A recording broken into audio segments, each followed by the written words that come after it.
Paz do Senhor, queridos, estamos aqui hoje para começar mais uma Escola Bíblica Dominical online.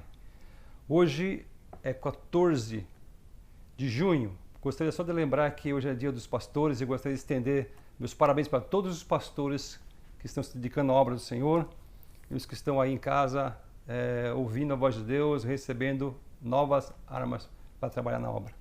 Hoje nós vamos começar a lição de número 6, a lição bíblica. A condição dos gentios sem Deus.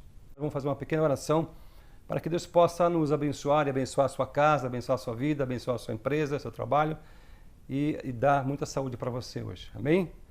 Pai, nós te damos graças, Senhor, por mais esta manhã em tua presença, Pai. Queremos te adorar, te bendizer, te glorificar, Pai, por esta oportunidade de falar da tua palavra, Senhor. Pedimos que o teu Espírito Santo tome nossos corações, nossas mentes, nossos lábios, que tenha total liberdade de usar, Senhor, como Tu queres e falar daquilo que Tu queres, meu Pai, sobre a Tua palavra. Abençoa os Teus servos na Tua casa agora, nesse momento, aqueles que estão ouvindo essa lição nesta manhã, que vão ouvir à tarde ou que estarão ouvindo à noite, Senhor, que Tu possas falar a cada coração, Senhor, e derramar paz e harmonia, Senhor. Em nome de Jesus. Amém. Glória a Deus. A condição dos gentios sem Deus. Quando a gente fala de gentios, a gente quer dizer que gentio era um povo que não era judeus. Nós somos gentios, nós não somos judeus. E o texto áureo dessa lição é Efésios capítulo 2, versículo 11, que diz assim: Portanto, lembrai-vos de que vós, noutro tempo, éreis gentios na carne e chamados incircuncisão, pelo que na carne se chama circuncisão feita pela mão de homens. Qual a verdade prática dessa lição? Outrora sem Deus, por meio de Cristo, os gentios tornaram-se descendência de Abraão e herdeiros da promessa. Logo, então, nós, como gentios, nos tornamos herdeiros de Abraão. Nós somos descendência espiritual direta do pai Abraão. E a leitura bíblica em classe, que nós vamos abrir agora, que você pode abrir na tua casa aí, o livro de Efésios, capítulo 2, versículo 11 e 12. Versículo 11 está escrito assim, amados: Portanto, lembrai-vos de que vós, noutros tempos, eres gentios na carne e chamados incircuncisão, pelo que na carne se chamam circuncisão, feita pela mão dos homens. Versículo 12: Que naquele tempo estáveis sem Cristo, separados da comunidade de Israel, estranhos ao concerto da promessa, não tendo esperança e sem Deus no mundo. Romanos capítulo 4, versículo 12 e 14, para complementar a leitura bíblica em classe. Versículo 12, Romanos 4. E fosse pai da circuncisão, daqueles que não somente são da circuncisão, mas que também andam nas pisadas daquela fé que teve o nosso pai Abraão, que tivera na incircuncisão. Versículo 13. Porque a promessa de que havia de ser herdeiro do mundo não foi feita pela lei a Abraão, ou a sua posteridade, mas pela sua justiça da fé. Versículo 14. Pois, se os que são da lei são herdeiros, logo a fé é vã e a promessa é aniquilada. Quais são os objetivos dessa lição de hoje? O objetivo principal é esclarecer de que modo os gentios estiveram privados da promessa messiânica. Objetivos específicos atingimos hoje será conceituar espiritualmente a circuncisão e a incircuncisão. Segundo, explicar a antiga condição dos gentios sem Deus e sem Cristo. E terceiro, afirmar que desprovidos de Deus, os gentios marchavam para a perdição eterna. Na introdução desta lição, que diz: na presente lição, veremos que o autor de Efésios, que é o apóstolo Paulo, lembra aos gentios de que, antes da regeneração, eles eram incircuncisos e haviam experimentado 5 formas de privação. Os gentios estavam privados, primeiro, estavam sem Cristo. Segundo, separados de Israel.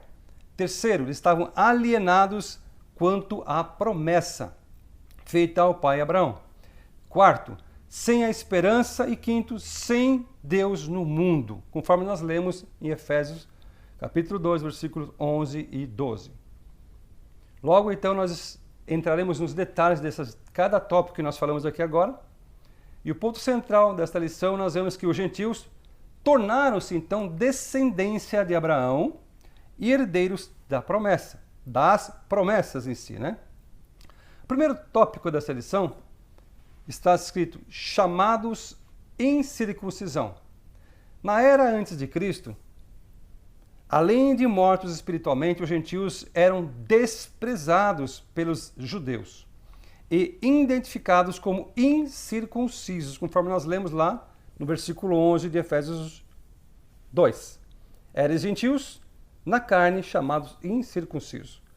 Primeiro subtópico é o conceito da circuncisão. O que é a circuncisão em si? Bom, circuncisão era uma remoção cirúrgica do prepúcio do órgão sexual masculino.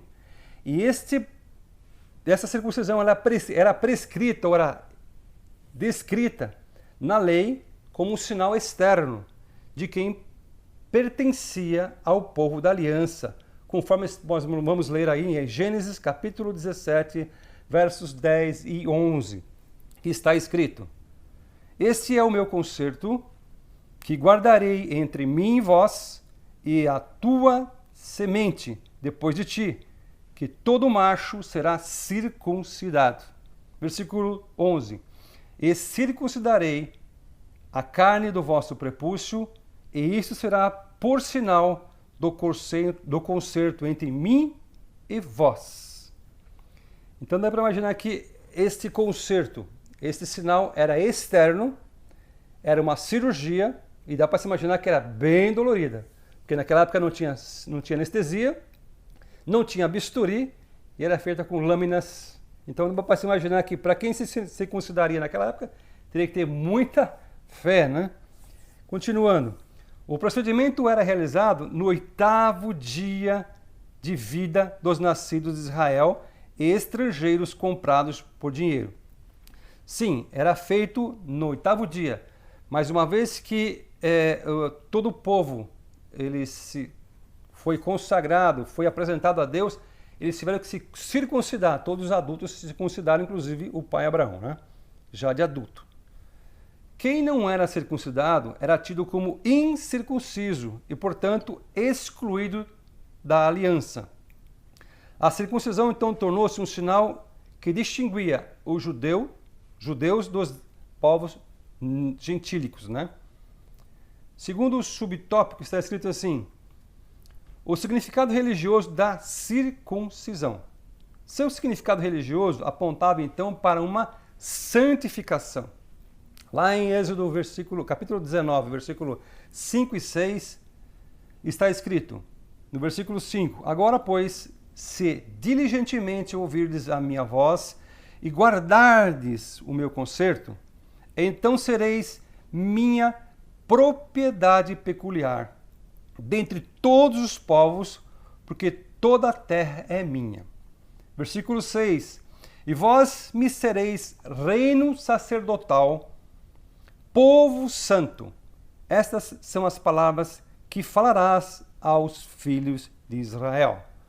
Então, Moisés recebeu esta incumbência de Deus para levar ao povo, que era uma santificação, uma separação de um povo escolhido, de um povo que seria um reino de sacerdotes. Então Deus tinha um plano específico para o povo de Israel, o povo escolhido. Como a corrupção e a prática idólatras estavam fortemente relacionadas com a sexualidade depravada, a circuncisão então simbolizava a aliança de purificação requerida ao povo escolhido, conforme lemos em Jeremias, capítulo 5, versículo 7, que diz: Como vendo isto, te perdoaria, teus filhos me deixaram a mim e juram pelos que não são deuses. Depois de eu os ter fartado, adulteraram em casa de meretrizes e se ajuntaram em bandos. Aqui nós vemos então que Mesmo após esta circuncisão, Jeremias escreve aqui que o povo havia abandonado, deixado aquela separação que Deus queria que o povo tivesse. Nós vemos hoje que vivemos uma sociedade que nós somos separados para não contaminarmos a nossa vida, assim como foi separado o povo de Israel. Era algo tão sério que os judeus recusavam-se até mesmo a comer com os circuncisos. Era muito sério essa parte de circuncidado e não circuncidado. Eles levavam tão a sério, que tinha um povo judaizante ali, que todos que não fossem circuncidados, eles excluíam, tinham um preconceito contra eles, né?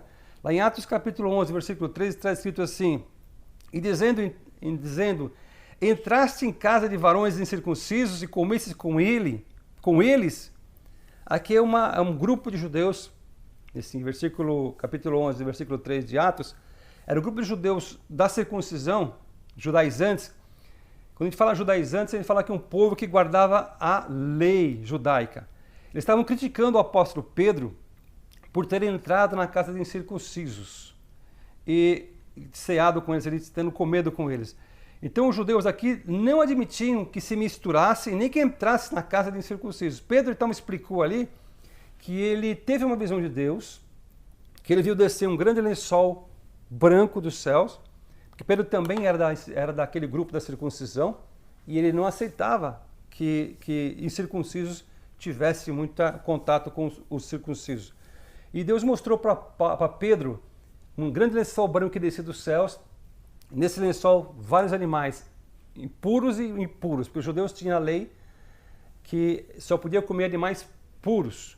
Mas Deus mostrou que dentro daquele lençol havia vários animais e Deus falou para Pedro: Pedro, mata e come. Ou seja, mostrando 3 vezes mostrou essa imagem e provando para Pedro que aqueles animais, embora fossem impuros, Deus purificava. Ou seja, ainda que os gentios fossem circuncisos, Deus tornaria eles puros, e Deus tinha escolhido os gentios para também ser povo santo e separado para ele. Amém, queridos? E no subtópico 3, nós vemos a circuncisão do coração. A circuncisão do coração. O apóstolo reconhece que os gentios não faziam parte da circuncisão, mas com a ressalva: o sinal dos judeus era apenas físico e realizado por mãos humanas, conforme nós lemos lá na parte B do capítulo 2 de Efésios, versículo 11, chamada circuncisão feita por mão de homens. A boa nova que Paulo traz é que de que a verdadeira circuncisão não se tratava de uma operação externa da carne, realizada por mão de homens, mas a que foi feita no interior, a que é do coração, cujo louvor não provém de homens, mas de Deus. Romanos 2, versículo 29. Ou seja, não é aquilo que nós temos no estereótipo que nos marca, que nos torna circuncisos, mas aquilo que está no interno, no nosso coração. Assim, sem Cristo, o sinal de quem pertence a Deus não é a circuncisão, nem a incircuncisão, mas sim um ser, uma nova criatura, conforme está em Gálatas capítulo 6, versículo 15. Ou seja, não é a circuncisão a marca externa e não é a circuncisão interna, mas sim o ser uma nova criatura que nos faz, então, circuncidado a Deus. A circuncisão, então, foi proposta por Deus como um sinal externo, para que houvesse um sinal de santificação e separação. Contudo, esse sinal acabou virando uma marca de separação. Como tudo, Deus propõe algo para o homem, propõe uma marca de santificação para separar aquele povo de um povo que eles queriam mostrar que era santo, separado, e o povo muitas vezes pega uma palavra e distorce essa palavra e começa a criar separação. Isso acontece até no dia de hoje. Alguns pegam uma palavra na Bíblia e leem de uma forma errônea e torcem ela no seu contexto, trazendo um pretexto de confusão nas nossas vidas, né? Então a verdadeira circuncisão é a nova vida através de Jesus Cristo. Se você é convertido em Cristo, você tem a verdadeira circuncisão em Jesus. Subtópico 4. A circuncisão da nova aliança. O assunto da circuncisão, então, gerou discussões acaloradas entre judeus e gentios, conforme nós lemos ali em Gálatas, capítulo 5, versículo 2 e 3, que diz, no versículo 2, eis que eu, Paulo, vos digo que, se vos deixardes circuncidar, Cristo de nada aproveitará. Versículo 3, e de novo, protesto a todo homem que se deixar circuncidar, que está obrigado a guardar toda a lei. Então Paulo está dizendo o seguinte aqui em Gálatas, se nós deixarmos nos circuncidar, naquela época, se deixar circuncidar os gentios que estavam com eles seriam obrigados a guardar toda a lei, porque a circuncisão era a lei que os judeus tinham que seguir, e a lei era composta por 613 mandamentos, mitzvot, no hebraico, né, que contém os 5 livros da Torá, que continha 613 mandamentos. Então, a nova aliança, ela é composta por 10 mandamentos ou por 2 mandamentos simplesmente. Amar a Deus sobre todas as coisas e amar o teu próximo com a ti mesmo. Mas como os judeus, os judaizantes, queriam guardar a lei pela circuncisão, eles seriam obrigados a viver sob 613 leis. Se você guarda todas as leis, 613, aí você está guardando a lei. Mas se você guarda somente uma, de nada vale. Então é melhor você viver na nova aliança. Em Antioquia, então, a questão ganhou muita dimensão, provocou, então, intensos debates e culminou na convocação do primeiro concílio da Igreja de Jerusalém, que está escrito em Atos, capítulo 15, versos 1, 2, 5 e 6. Está escrito assim, então alguns que tinham descido da Judéia ensinavam assim, os irmãos, se vós não circuncidardes conforme o uso de Moisés, não poderei salvar-vos. Tendo dito isto, Paulo e Barnabé tiveram não pequena discussão e contenda contra todos eles. Resolveu-se então que Paulo e Barnabé e alguns dentre eles subissem a Jerusalém aos apóstolos e aos anciãos sobre aquela questão. Alguns, porém, da seita dos fariseus que tinham crido e se levantaram, dizendo que era mister circuncidar e mandar-lhes que guardassem a lei de Moisés. Congregaram-se então, ou seja, reuniram-se então todos eles, pois os apóstolos e os anciãos para considerar esse assunto. Então eles se reuniram para estudar e para discutir e para decidir o que fazer sobre este assunto que gerou tanta polêmica e havia tanto desentendimento, querido, que ali os apóstolos começaram a se desentender por conta desta lei que tinha que circuncidar. E hoje nós temos até o dia de hoje mesmo, nós temos, às vezes, as pessoas querem guardar o Velho Testamento, né, a respeito do Novo Testamento. Nós temos que tomar muito cuidado de tentar guardar a lei do Antigo Testamento sobre a lei da Nova Aliança, que é Cristo, né, Jesus, né? Então a deliberação dos apóstolos sobre esse assunto, sob a orientação do Espírito Santo, conforme nós lemos, passou a enfatizar que a nova aliança, que está em Filipenses capítulo 3, versículo 3, que diz assim, a circuncisão somos nós que servimos a Deus no Espírito e nos gloriamos em Jesus Cristo e não confiamos na carne. Quer dizer, então, que a circuncisão, nós estamos na nova circuncisão, que é aqueles que confiam em Jesus e não confiam na carne. Ou seja, eu não confio nas leis que preservam nossa santidade. Eu não confio na minha própria carne, não confio nas minhas forças, mas eu confio em Jesus Cristo e na sua bênção, na sua paz, no seu amor, né? E essa conferência em Jerusalém, fica bem claro que ela foi dirigida pelo Espírito Santo. Embora homens se reuniram ali, eles colocaram a reunião nas mãos, na direção do Espírito Santo. Jesus, então, ele prometeu que o Espírito Santo guiaria os fiéis em toda a verdade. E também nessa reunião o Espírito Santo estava dirigindo o povo. Isso nos ensina que a decisão da igreja não se deve pautar somente por opiniões de homens ou por leis, mas deve-se buscar a direção do Espírito Santo mediante a oração e jejum, mediante a fidelidade à palavra de Deus, até que a vontade divina seja claramente discernida. Aprendemos com isso, queridos, que se você tem algum problema, alguma dificuldade, ore, busque o Senhor, jejue, e peça para o Espírito Santo te dar a direção. Se há algum conflito familiar, se há algum conflito na empresa, se há algum conflito onde você estiver, peça a direção do Espírito Santo. Os apóstolos fizeram isso naquela confusão, naquela conflito que havia lá entre eles. Então eles levaram para o Espírito Santo a ajudá-los em oração. Aprendemos então nesse primeiro tópico que os gentios não faziam parte do pacto da circuncisão e por isso estavam excluídos da aliança com Deus. Amém? O segundo tópico que podemos ver aqui hoje é estranhos ao concerto da promessa. Nessa parte, o apóstolo Paulo aponta a situação dos gentios, como está aí no versículo 12 de Efésios 12. Naquele tempo estáveis sem Cristo, separados da comunidade de Israel, estranhos ao concerto da promessa. O primeiro subtópico diz, uma vida sem Cristo. Dá para imaginar que uma vida sem Cristo é uma vida triste, né? Nós que temos Cristo no coração, às vezes nós nos pegamos entristecidos por alguma coisa.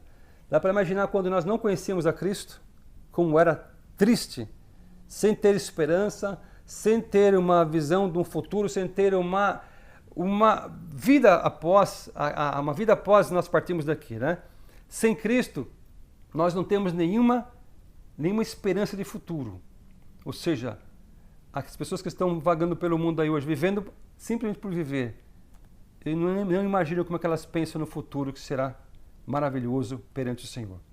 Então a palavra diz, ao descrever a história passada dos gentios, o apóstolo traz à memória que naquele tempo, isto é, antes da regeneração, antes de se converter e aceitar a Jesus, eles viviam imersos em paganismo e, portanto, estavam sem Cristo.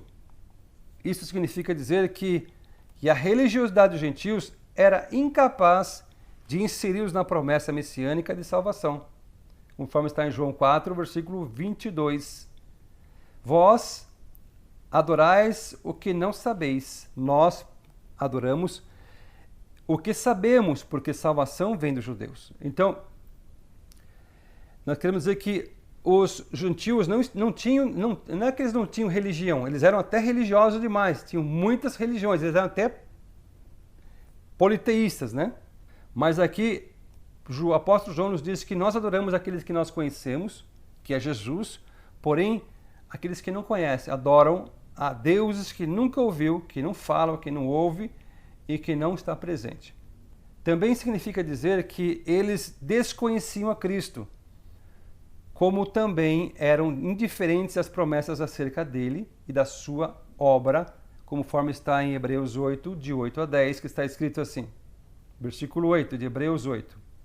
Porque, repreendendo-os, lhe diz, eis que virão dias, diz o Senhor, em que com a casa de Israel e com a casa de Judá estabelecerei um novo concerto. No versículo 9 diz, não segundo o concerto que fiz com seus pais, no dia em que tomei pela mão e os tirei da terra do Egito, como não permaneceram naquele meu concerto, eu para eles não atentei, diz o Senhor. Porque este é o concerto que, depois daqueles dias, farei com a casa de Israel, diz o Senhor. Porei a minha lei em seu entendimento, ou seja, no seu coração, e as escreverei. E eu lhes serei por Deus, e eles me serão por povo. Maravilhosa, né? Esta palavra aqui de Hebreus. Nós não sabemos quem escreveu o livro de Hebreus, mas supomos que seja o Paulo ou Apolo. Mas aqui está sempre apontando que o concerto que Deus fez com o povo de Israel não foi guardado. Eles recusaram. Agora Deus traz um novo concerto, uma nova aliança. Essa nova aliança agora vai ser escrito no nosso coração, na nossa mente, no nosso pensamento. Ou seja, Deus grava agora a palavra dele no coração dos seus servos. Deus tem guardado, então, na nossa vida, a sua palavra. E o nosso entendimento agora passa a ter a presença de Deus. Nossos pensamentos passam a ter os pensamentos de Deus. Nosso coração passa a estar escrito agora a palavra de Deus. E nós nunca mais esqueceremos, ou pelo menos não deveríamos esquecer, né? Segundo subtópico dessa lição diz, separados da comunidade de Israel. Ainda no versículo 12, o apóstolo salienta a desvantagem de os gentios não pertencerem à comunidade de Israel. Estáveis sem Cristo, separados da comunidade de Israel, estranhos ao concerto da promessa, não tendo esperança e sem Deus no mundo. Eles estavam totalmente excluídos, não só dos símbolos externos, mas também não faziam parte do povo escolhido. E, consequentemente, não podiam usufruir dos privilégios da aliança de Abraão. Conforme lá está escrito em Romanos, capítulo 9, versículo 4, o apóstolo Paulo escreve que são israelitas, dos quais é a adoção de filhos, e a glória, e o concerto, e a lei, e os cultos, e as promessas. Então, os israelitas eles tinham a adoção de filhos, os gentios não tinham. Eles tinham a glória, os gentios não tinham. Eles tinham o concerto com Deus, assim como Deus fez com Abraão. Os gentios não tinham. Eles tinham a lei e tinham o culto e as promessas. E os gentios também estavam separados desta comunidade. Então, a constatação cruel era de que Deus havia escolhido um povo separado e se revelado somente, não se revelado aos gentios. Ele se revelou aos judeus. E a palavra da tradição diz assim, a constatação cruel era de que Deus não havia se revelado aos gentios, pois a chamada divina fora feita somente a Abraão e sua descendência. Ou seja, Deus quando falou com Abraão, lá em Gênesis capítulo 17, versículo 7, ele diz assim, e estabelecerei o meu concerto entre mim e ti e a tua semente depois de ti em tuas gerações, por concerto perpétuo, ou seja, para sempre, para te ser por Deus e a tua semente depois de ti. Ou seja, Deus estabeleceu um concerto com o pai Abraão e com toda a descendência dele. Eles podem pensar, mas nós não somos descendência de Abraão. Pela fé nós somos. Pela fé nós somos descendente de Abraão. Uma vez que nós aceitamos a Jesus, nós somos judeus pela fé, descendentes da promessa através de Jesus Cristo. Então, nessa perspectiva, a lei e as promessas pertenciam somente aos judeus. E desse modo, os gentios, nós, também estávamos fora do alcance das bênçãos prometidas ao pai Abraão, a Isaac e a Jacó. Entretanto, o que os gentios precisavam saber era que, por meio de Cristo, eles também se tornariam descendência de Abraão, conforme está escrito em Gálatas 3, versículo 29, que diz assim, e se sois de Cristo, então sois descendência de Abraão e herdeiros conforme a promessa. Que benção, né?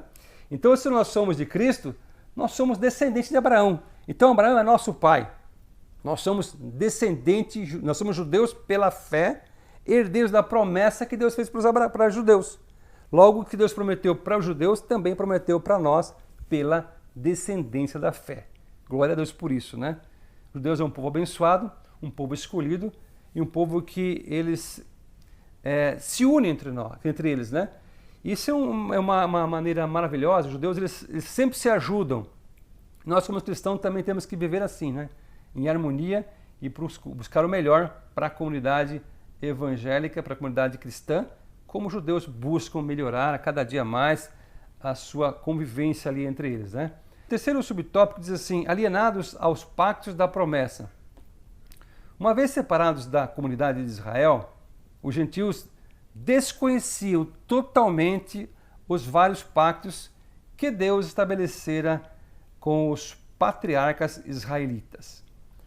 Esses pactos foram vários pactos que foram feitos com o pai Abraão, com Isaac e com Jacó.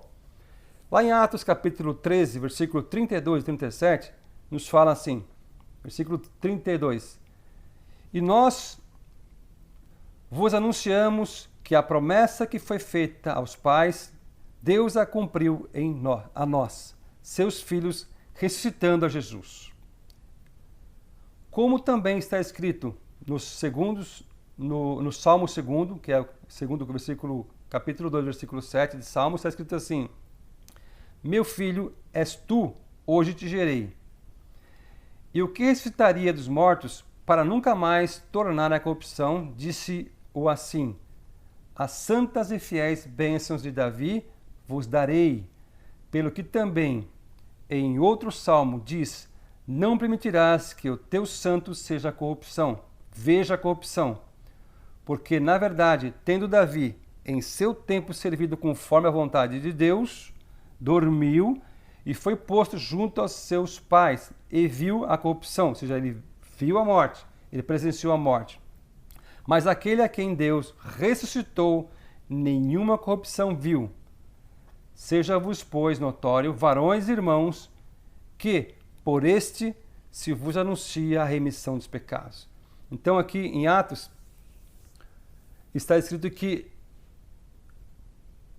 todos aqueles que receberam a promessa, eles viram a corrupção, ou seja, passaram pela morte, mas Jesus não.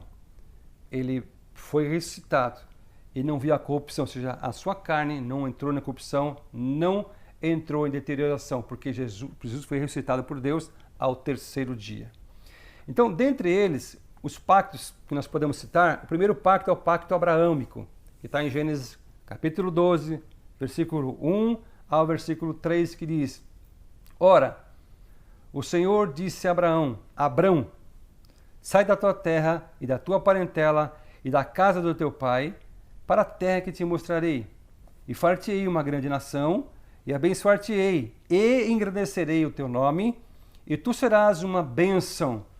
E abençoarei os que te abençoarem, e amaldiçoarei os que te amaldiçoarem. E em ti serão benditas todas as famílias da terra. Então Deus chamou Abrão aqui, que depois passou a chamar Abraão, pai de uma grande nação, que ele tinha que sair da terra onde ele estava. Por que Deus pediu para Abraão sair da terra? Porque na terra onde Abraão estava era uma terra idólatra. Deus pediu para ele sair daquela terra e ir para uma terra que ele não sabia onde é. Então o pai Abraão é um homem de fé, realmente. Imagina que ele estava numa família, fixado ali numa empresa, eles tinham uma indústria de confecção ali de imagens, né? Então eles eram idólatras. E Deus falou: sai dessa terra, Abraão, sai do meio da tua parentela e vai para uma terra que eu te mostrarei.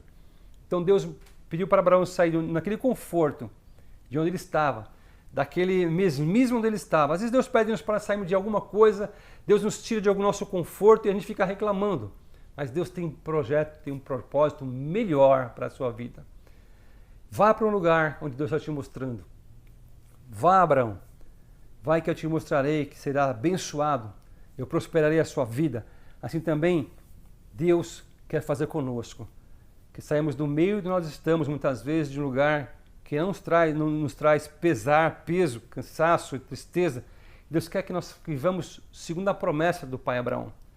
Mostrar uma terra nova, um propósito novo, estar na presença de Deus e termos um pacto também como abraâmico, né? Então esses pactos aqui apontavam para Jesus, né? O pacto abraâmico. Sair daquela terra de adoração, de servidão, para ir para uma terra abençoada, para um lugar abençoado, ou seja, apontando já para Jesus, né?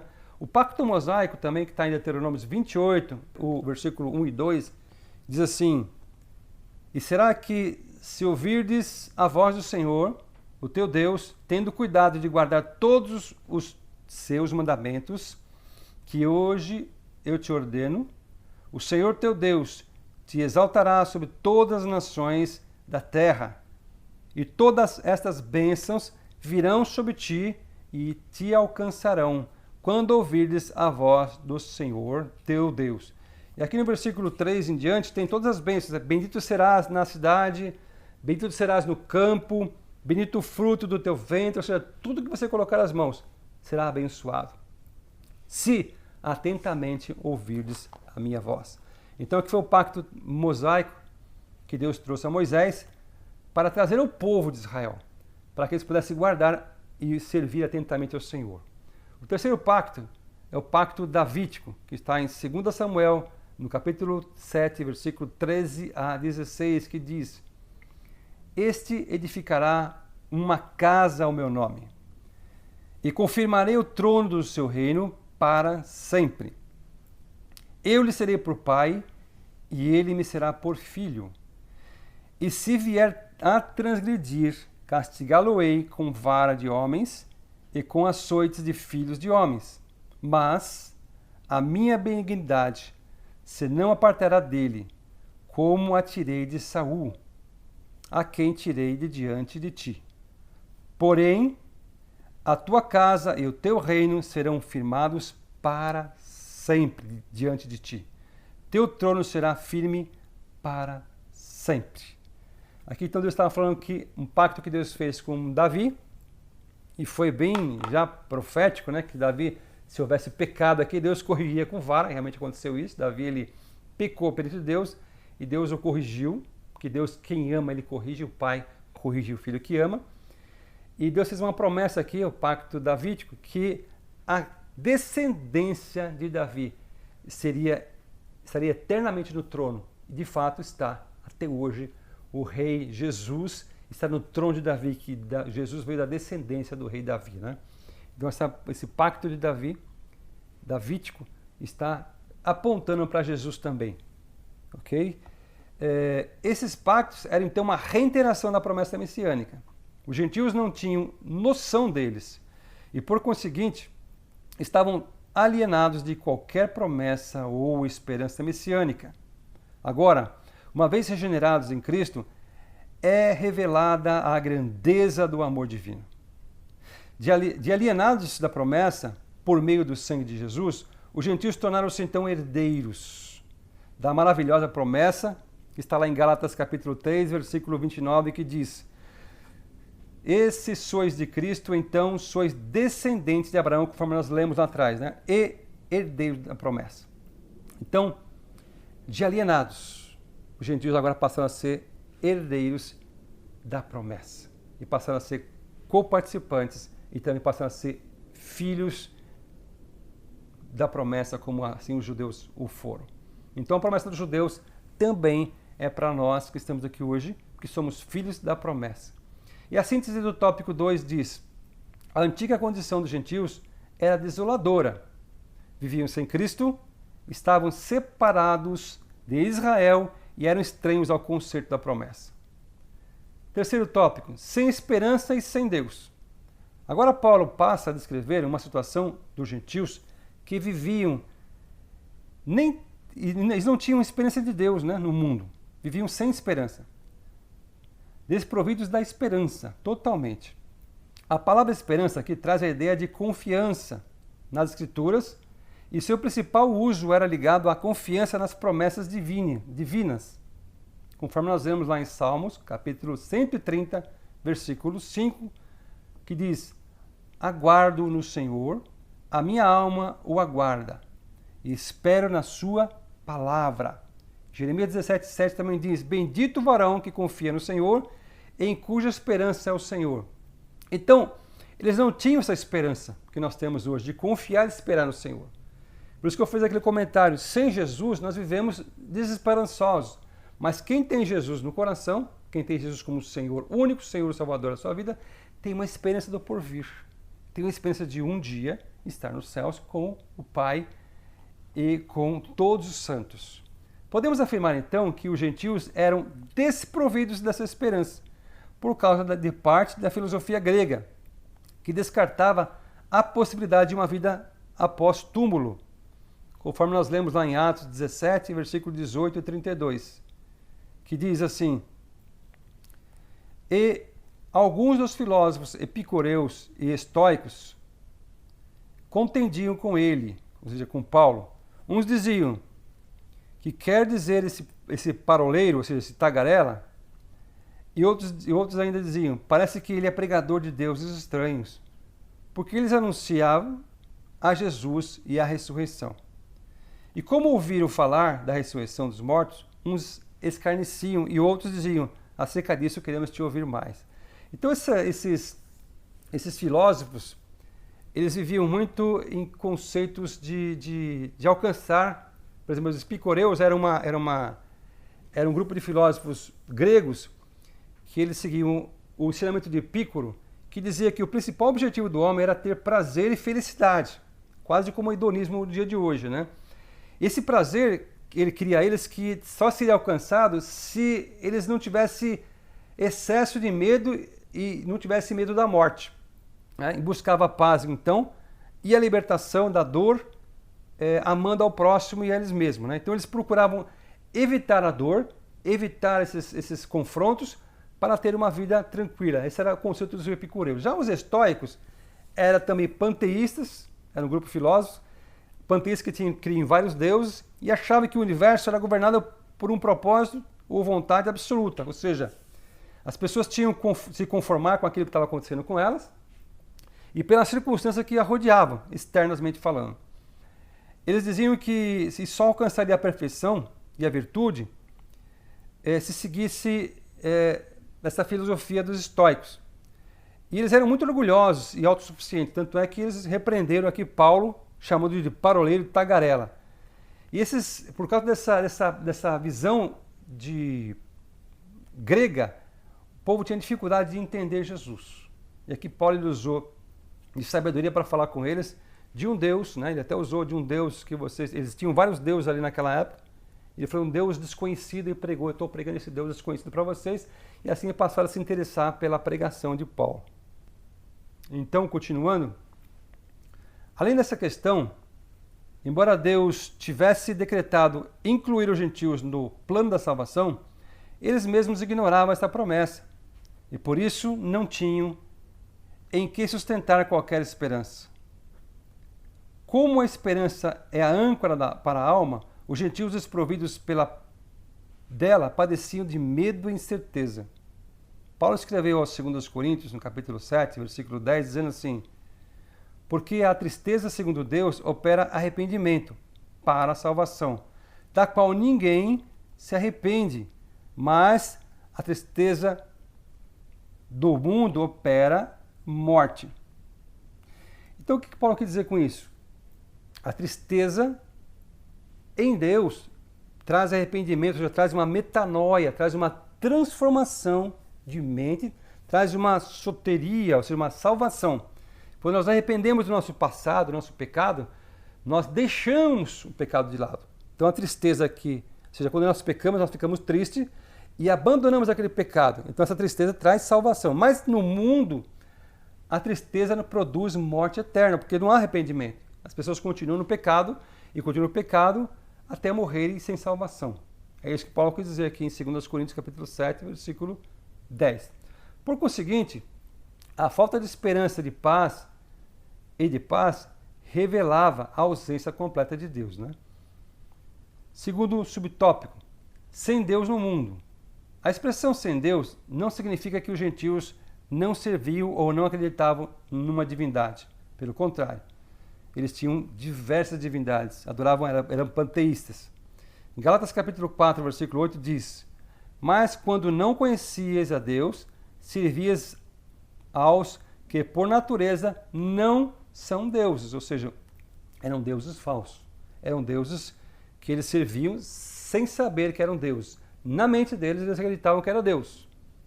Ao contrário, eles eram politeístas, como já disse, e idólatras, pois acreditavam e adoravam a muitos deuses. Assim, por meio do seu paganismo, estavam alienados de Deus e havia se revelado a Israel. Deus falara por Moisés no Monte Sinai, como nós vimos lá em Êxodo 19. Por isso, podemos dizer que isso significa dizer que as suas vidas eram regidas pela falsa ideia de divindades pagãs e que as mantinham escravizados em densas trevas espirituais. Posso dizer que quem está servindo a deuses estranhos, que não conhece a Deus, a pessoa acredita que está servindo a um Deus verdadeiro, como estavam lá os pagãos no Antigo Testamento. E eles criam que estavam servindo verdadeiramente a Deus. Tanto é que Paulo, quando ele perseguiu os judeus e matava os judeus, Paulo queria fazer o melhor para Deus. Mas não era Deus que estava servindo, era uma religião. Precisamos repensar o que nós estamos fazendo, se estamos servindo a Deus ou uma religião puramente. Isso significa dizer, queridos, que as suas vidas eram regidas pela falsa ideia de divindades pagãs, que as mantinham escravizadas em densas trevas espirituais. Como já tinha dito. Trata-se, então, de uma descrição de um quadro calamitoso. Entretanto, e felizmente este quadro foi alterado pela uma intervenção dos desígnios eternos do verdadeiro Deus. Conforme nós lemos lá em João 17, versículo 3, que está escrito na palavra de Deus: a vida eterna é esta, que conheçam a Ti, só por o único Deus, verdadeiro, e Jesus Cristo, a quem enviaste. Então, a verdadeira vida eterna, a verdadeira conversão é conhecer a Deus e o verdadeiro Jesus Cristo. Ele é o Deus verdadeiro e Jesus é o que foi enviado por Deus. Jesus era Deus, estava com Deus no princípio, ele era o verbo que estava com Deus e sem ele nada teria sido feito. E sem Jesus não haveria salvação. Era necessário que o próprio Cristo, Filho de Deus, Filho único, como diz João 3,16, que Deus amou o mundo de tal maneira que deu seu Filho unigênito para que todo aquele que nele crê não pereça, mas tenha a vida eterna. E podemos sintetizar esse tópico da seguinte forma: a antiga condição dos gentios era lamentável. Desprovidos de esperança e sem Deus na vida, caminhavam a passos largos para a perdição e ao inferno. Mas graças a Deus que eles vieram a conhecer Jesus. E graças a Deus que nós conhecemos a Jesus e não mais caminhamos para o inferno. Nós temos dois caminhos: ou o caminho largo, que é para a perdição eterna, ou o caminho estreito, que era para a salvação eterna.